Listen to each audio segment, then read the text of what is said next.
Hey everybody, this is Brother Justin, and we're Wednesday nights. We're gonna start doing this on Facebook and on YouTube and posting it because we're not doing Wednesday nights right now, and so we wanted to have a way where we could still get some Bible study time in. And so, even though we wouldn't normally have church tonight, I want to go ahead and do a Bible study and post it for tonight. And so, if you get a chance to watch this, that's awesome, and give you an idea of what it'll kind of be like over the next month or so until we can reevaluate and figure out what we're going to do.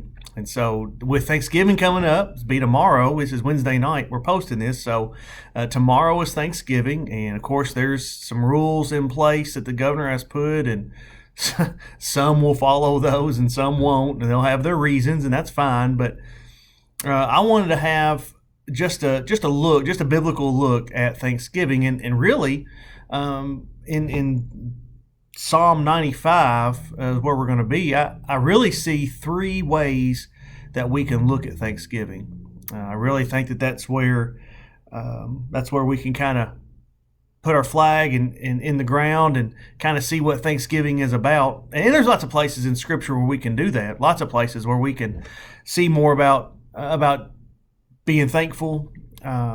Lots of stuff in the New Testament we could look at. Lots of more stuff in the Old Testament we could look at.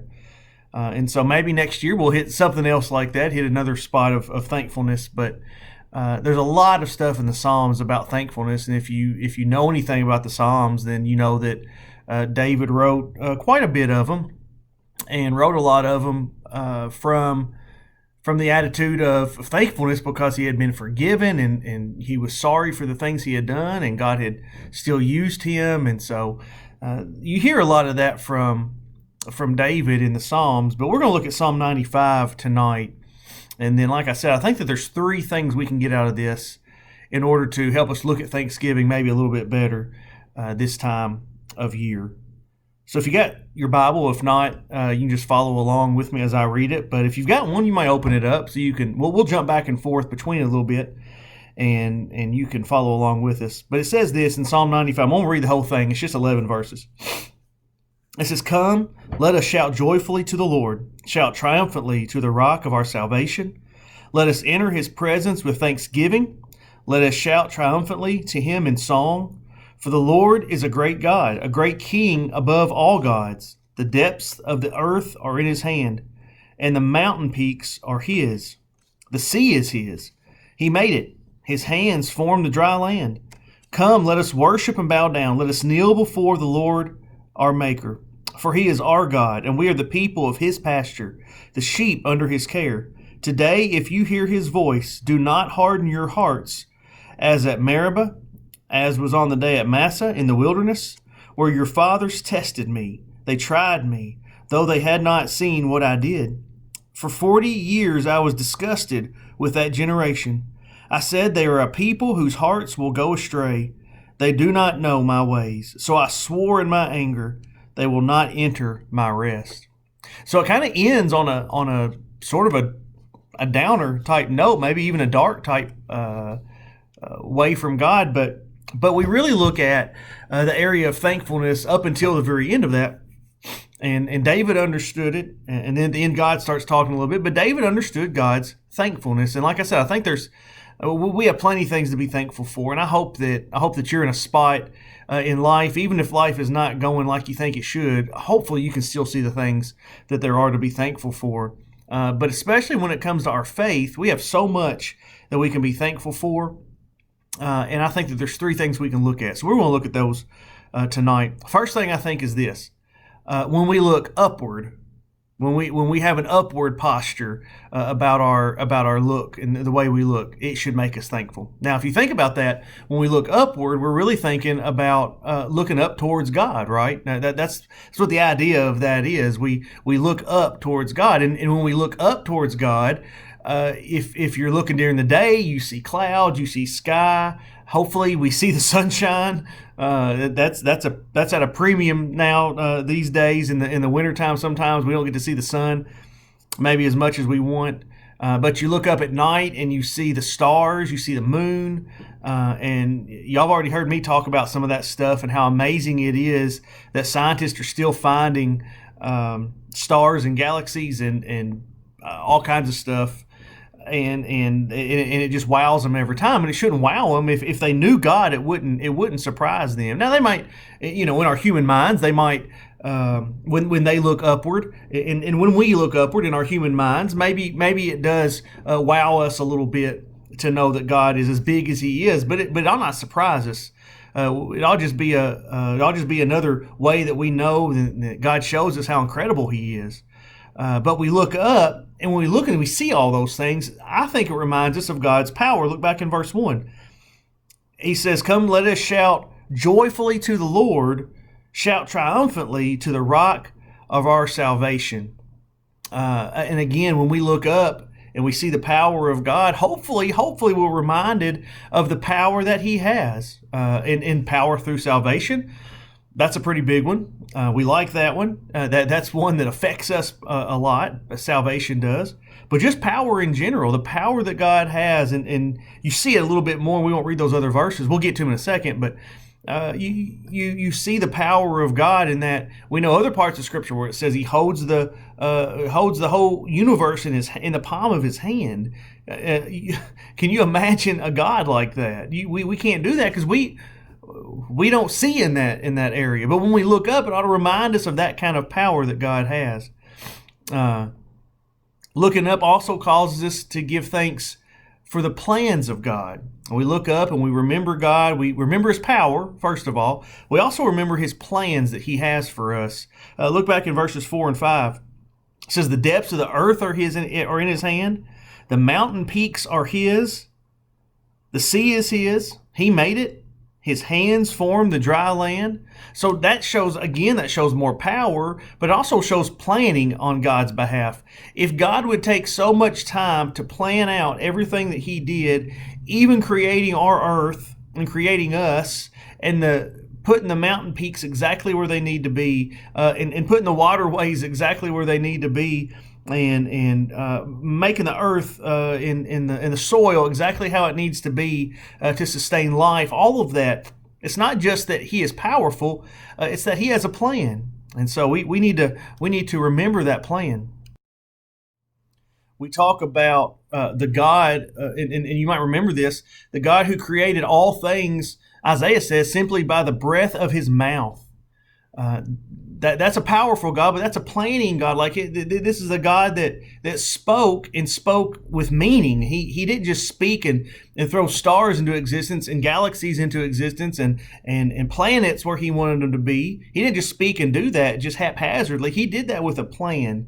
And we see that plan every day work out. If you've lived your life long enough and you've trusted God long enough, you've seen His plan work out in your life. And you know if it works out in your life, it's working out in other people's lives. And we know if His plan's working out in other people's lives, it's working out all across the world, all across the universe. And so we just trust that.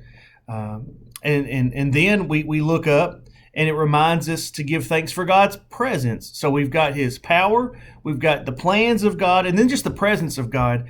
And when we look up, and there's been times that I've looked up, and it might remind me of God's power, it might make me think of God's plans, but really it just lets me know God's there. The God that holds, Scripture says, holds all of that in order, puts all of that in order, make sure all of it goes like it should. That God's mine. He has a relationship with me, and so that's pretty amazing to me. Looking back in verse 6, He says, "Come, let us worship and bow down. Let us kneel before the Lord God, our Maker.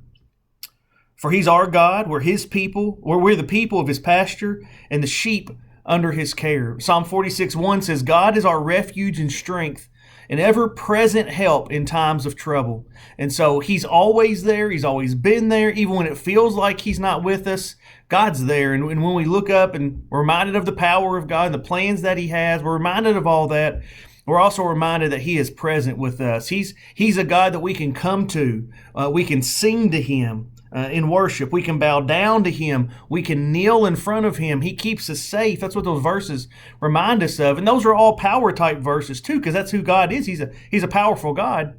But it's not just that. It's that He's that person that we can bow down to. He's there. We can bend a knee and bow down to Him, and He keeps us safe. He's present with us. We can come into his presence any time. If you're saved, you're already in his presence. At all times, you're in God's presence. That's scary, but it's also it also makes us feel better that we're always in the presence of God. He's got everything under control. We talked about that Sunday morning. He's got it all taken care of. And then if you don't know Jesus today, or you know somebody that doesn't know Jesus, you have the chance to be in his presence if you don't know him.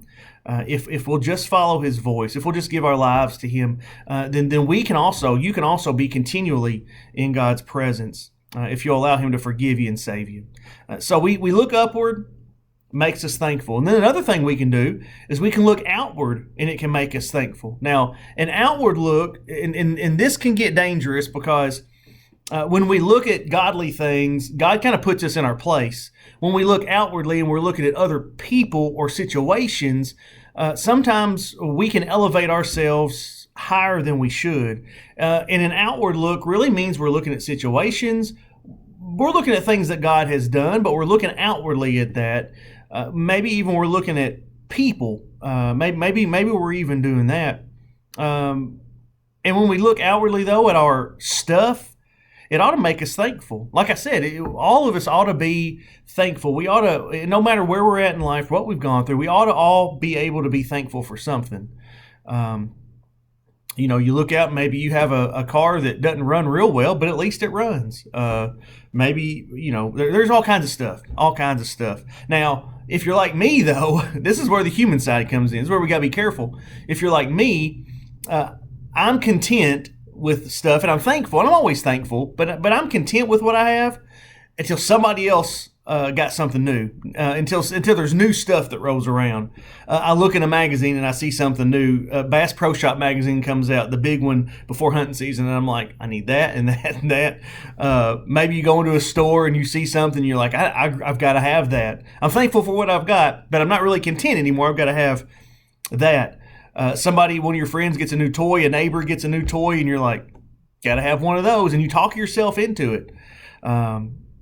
But the cool thing is when we're thankful, when we look outwardly and we're thankful, we can learn to be content in what God has given us and what he's provided for us, because what God's provided for us is exactly what we need. No more, no less. And so he has given us exactly what we need. Again, in verse 7, it says, he's our God. We're the people of his pasture, the sheep under his care. That's a pretty cool thing to think about. We are the people of God's pasture. That means he has fenced us in a way.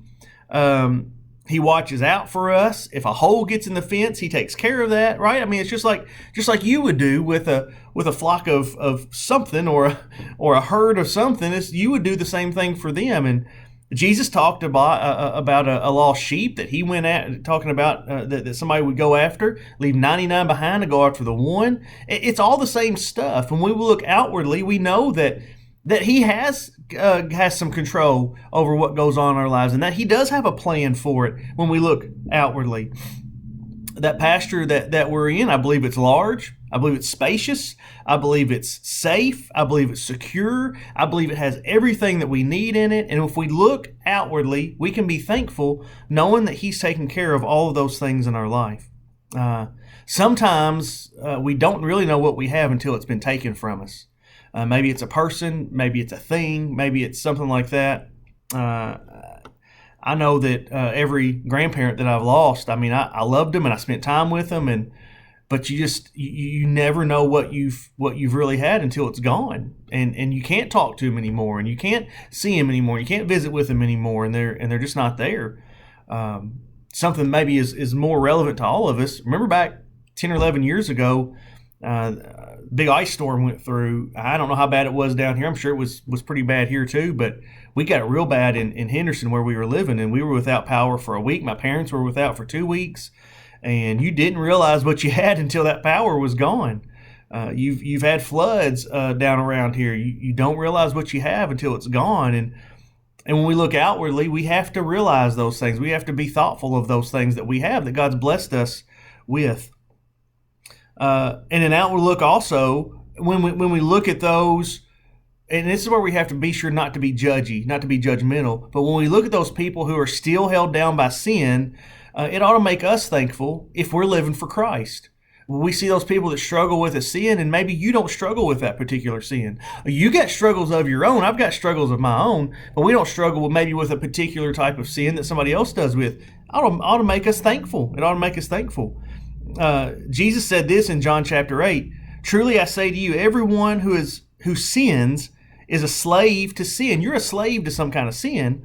We've been saved from it, but our old nature still comes up, and Satan, he knows what buttons to push to tempt you in those sins that you struggle with. He says, "Now a slave has no permanent place in the family, but a son belongs to it forever. So if the Son sets you free, you will be free indeed." So even though you still might struggle with a sin, we have the power to overcome that. Jesus has forgiven us of that when we do struggle, and we have to be thankful for that when we look outwardly. And maybe our struggles, honestly, are not like somebody else's struggles. We ought to look at that and be thankful for that. Again, not judgy based on what they're doing, because they've got their own struggles as well, just like we do. But we look at them and we're thankful for how God has saved us. Don't be like the Pharisees, proud of your religion, proud of the church you go to, not lifting a finger to help people that struggle with sin. No, we ought to help people, and people ought to help us when we struggle. Jesus was never that religious-y type person that didn't help people. No, he helped. And when we look outwardly, we ought to be the type of people that want to help others instead of judge them. And I believe an outward look would make us thankful for that kind of stuff. And then an outward look, when we look at our salvation, it ought to make us thankful. Verse 1, he says, "We shout triumphantly to the rock of our salvation." Salvation is one of those things we can't do on our own. Can't gain salvation on our own. We had help to be saved, right?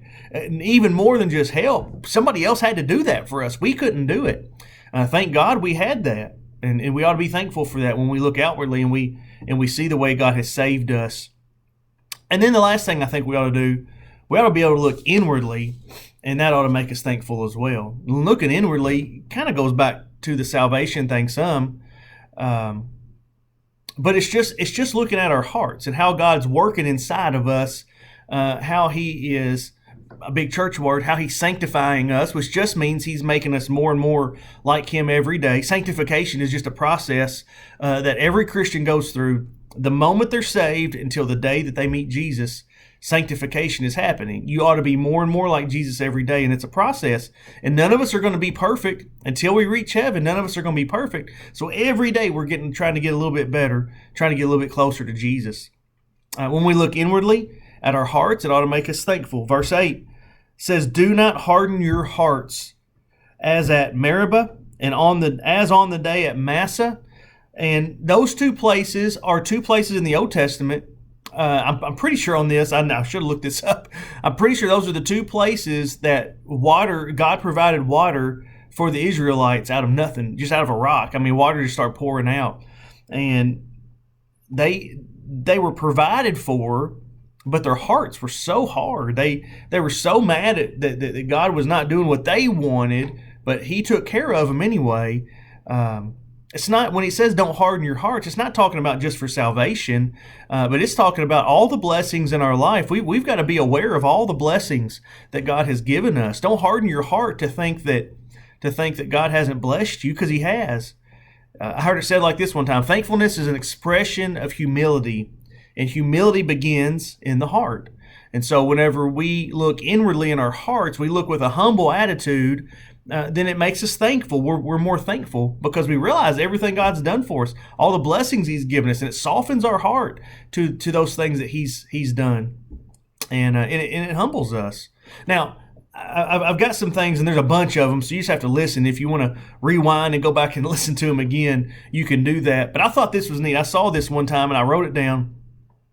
True thankfulness might sound like this, okay? And when we're talking about having a soft heart, we're talking about being aware of the blessings that God's given us. So this is when we look inwardly. True thankfulness might sound like this: I'm thankful for taxes because it means I'm employed. I'm thankful for the clothes that fit just a little too tight because it means I have enough to eat.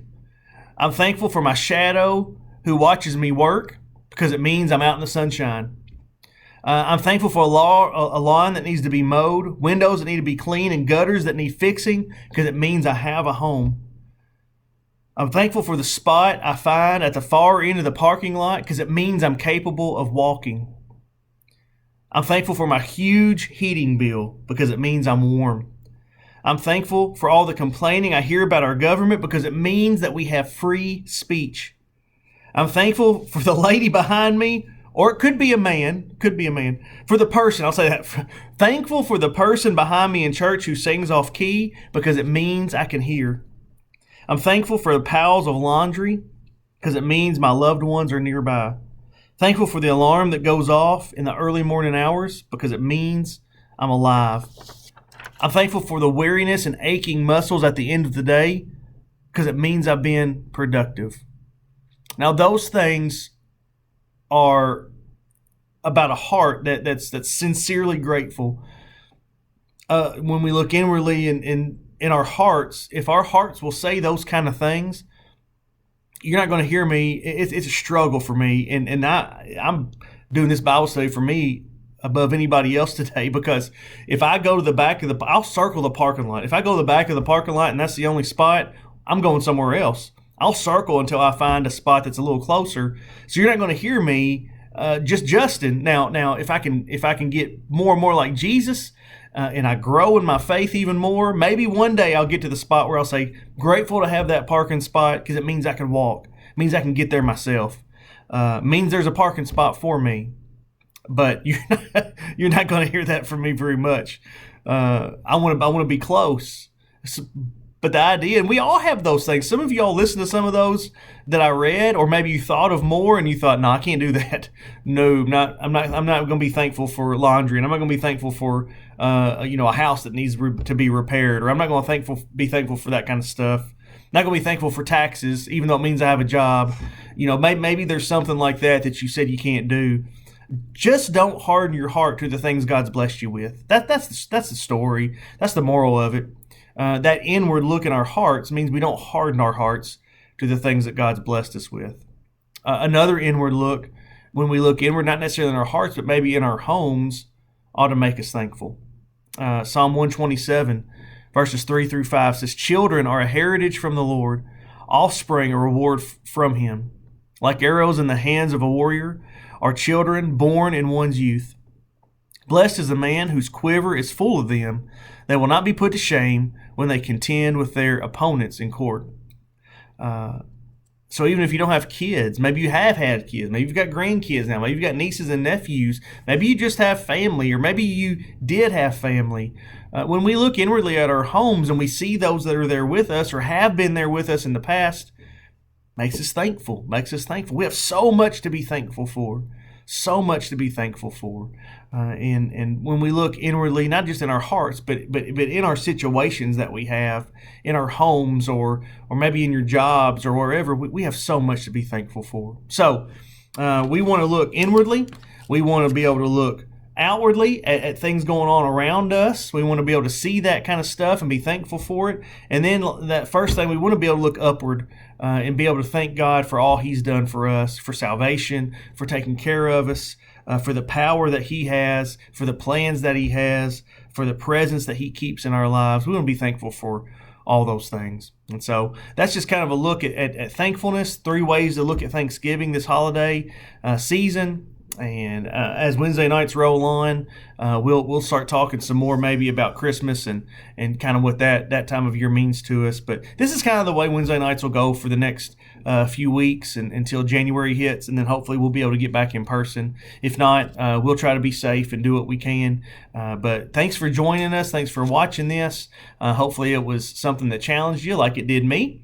And look forward to seeing you Sunday morning at church, 10:45. And we'll see you there. Thanks.